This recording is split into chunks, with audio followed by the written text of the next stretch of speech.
live in HD from WVUE TV New Orleans. This is Fox 8 News at 6. A number of lawsuits have already been filed against oil giant BP as the company's well continues to discharge an estimated 5,000 barrels of oil each day into the Gulf. One of the lawyers involved in those suits, James Garner, joins us now to talk about some of the implications of this tragedy. James, thanks for coming in this morning. I know we're all new at this. You've been digging around a little bit on these dispersants. Have you been able to find out anything about A, what it is, and B, what it might be doing to the environment? So far, we don't know what the dispersant is.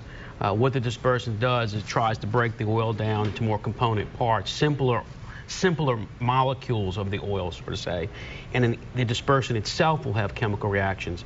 Given we don't know what the dispersant is yet, we don't know what the byproduct is yet. So the long-term effects are unknown at this time. Now, to the extent it's successful, it helps protect the marshes and the fisheries to some extent, depending on what it leaves. So you've been digging around on this thing. You've checked whatever files are available, and it's not listed. The product itself is not listed anywhere in any of the documents that you.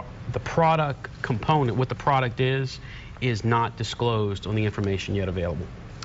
Has it been used anywhere else? Have they used chemical dispersants on any other oil spills anywhere? And do we have any history of how it may have affected the environment in the other spills? The answer is yes, but given their smaller spills, not anything near the magnitude of this, the effects of what's going to happen here are unknown. You represent a number of business owners, from what we understand, who are affected by this tragedy. Yes. How many are there out there? What sort of impacts are going on that we may not have heard about yet? Several hundred fishermen. Hoteliers and restaurateurs across the Gulf. They're afraid they're going to go bankrupt. People are just in a period of uncertainty right now. I mean, this could be devastating from the mouth of the river all the way over to Pensacola. Now, even though there's been a lot of finger-pointing going on in the congressional hearings, BP has said that they're going to be responsible for the cleanup. What do you think about that statement? It's rather unusual given the fact that they are pointing fingers at some of the other companies involved at this. Is there a legal reason for them to jump out and at least say that at this point? Well, from a congressional legislative standpoint, they're the responsible party. The owners are. So they stepped up and said the obvious. As we learn more about how serious this is, it's not surprising we see more finger pointing. You've been monitoring the congressional hearings. What are your thoughts on what you've heard so far and how that might impact future litigation? Well, we certainly see this going on. BP pointing at Transocean, pointing at Halliburton, pointing at Cameron, the BOP manufacturer.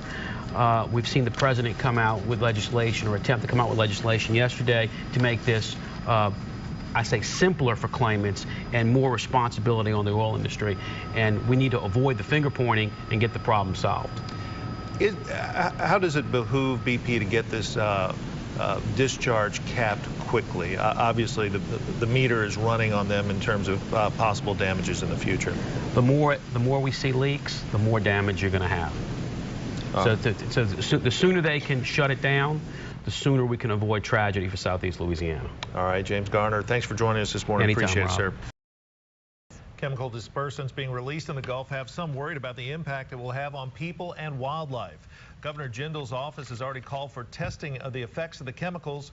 Attorney James Garner is already involved in one of the many lawsuits filed against BP and is now looking into those effects as well. He says there's not much research done on this product. So far, we don't know what the dispersant is. What the dispersant does is tries to break the oil down into more component parts, simpler molecules of the oil, so to say, and then the dispersant itself will have chemical reactions. Given we don't know what the dispersant is yet, we don't know what the byproduct is yet. So the long-term effects are unknown at this time. Garner says these chemicals have been used before, but on much smaller spills.